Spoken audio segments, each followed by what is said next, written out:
মোরা মিলিমিশি করি কাজ, হারি জিতে নাহি লাজ।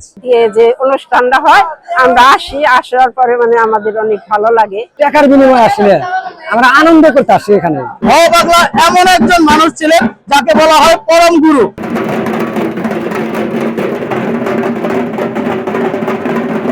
একটা কথাই বলতে চাই, মোরা মিলিমিশি করি কাজ, হারি জিতে নাহি লাজ।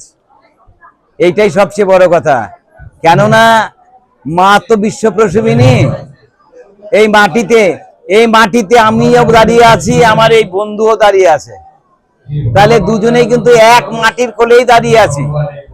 তাহলে আমরা এক মাটির কোলে যখন আছি, আমরা এক মাটিকে ভালোবেসে শ্রদ্ধা করে আমরা যেন সেই মায়ের ভাইগুলো সবাই মিলেমিশে একাকার হয়ে থাকতে পারি। এই কারণেই ভবা পাগলার এই বৈশাখের শেষ শনিবারে মহাপূজা। আমরা এখানে আসি টাকার বিনিময়ে আসলে আমরা আনন্দ করতে আসি। এখানে ভালো লাগে, এইটাই মনে করেন আমাদের করণীয়, এইটুকু আমার কর্তব্য। এখানে আসছি পূজা উপলক্ষে বাজাতে আসছি। 130টা ঢাকা আসছে। এবার আমরা এখানে আসি আনন্দ করতে আসি। 40 বছর ধরে আমাদের 15 টাকা দিত, এখন বর্তমান 800 করে দিতেছে। 40 দিয়ে দিছিল আমি বাবার আসি প্রতি বছর। এখানে আজকে 16-17 বছর ধরে আমি আইতে আছি। খুব আমোদ হয়, খুব আমাদের ভালো লাগে। অন্য অন্য জায়গায় এখানে আমি আজকে 16 বছর যাবত এখানে বাজাইতে আছি। বলা বার্ষিক পূজা আমরা বহুদিন যাবত কিন্তু পূজা আমরা করতেছি, বাজাইতেছি। আমরা 120 টাকা করে টাকা নিই। 10 বছর ধরে বাজাইতে আছি, ঢাক বাজাইতে আছি।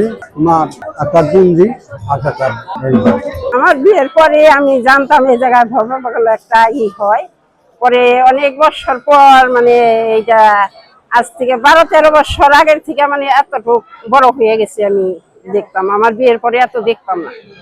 এরপরে মানে আইসার পরে আমি এরকম মনে করি 150 ঢাক দিয়ে যে অনুষ্ঠানটা হয় আমরা আসি, আসার পরে মানে আমাদের অনেক ভালো লাগে। মানে অনেক জায়গার থেকে মানুষ এই জায়গায় আসে। বাবা, এই হলো মায়ের মন্দির। এই জায়গায় ভবা পাগলা মার সাথে অনেক খেলা করতো এবং মাটি দিয়া এই যে সিদ্ধ গাব গাছ, এই গাব গাছের নিচে মাটিতে সন্দেশ বানিয়ে সে মাকে দিত। ওইটা ছানার সন্দেশ হয়ে গেত, ওই প্রসাদ সবাই পাইতো। আর এই যে দেখতেছেন, এটা পাগলের সমাধি। পাগল নিজে এটা বানিয়ে গেছিল। যদি পাগল এই জায়গায় দেখা হতো তাহলে পাগল এই জায়গায় তারা রাখা হতো। জয় ভবা। ভবা পাগলের 111তম মহা উৎসব উপলক্ষে আজ আমরা এখানে এসেছি। ভবা পাগলা এমন একজন মানুষ ছিলেন যাকে বলা হয় পরম গুরু।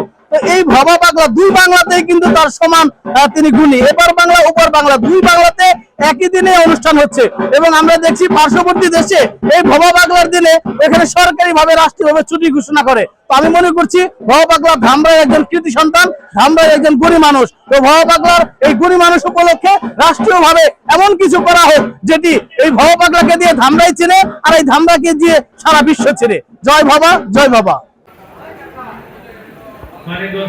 থেকে এসেছেন উনি 28 থেকে ঢাকার মন্দিরের সাধারণ সম্পাদক মিলন সাহা।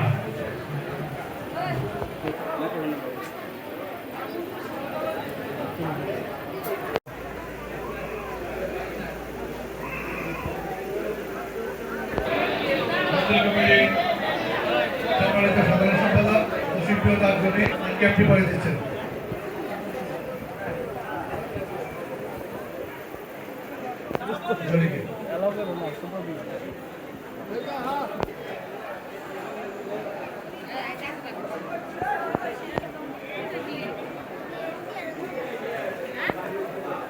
টেস্টিং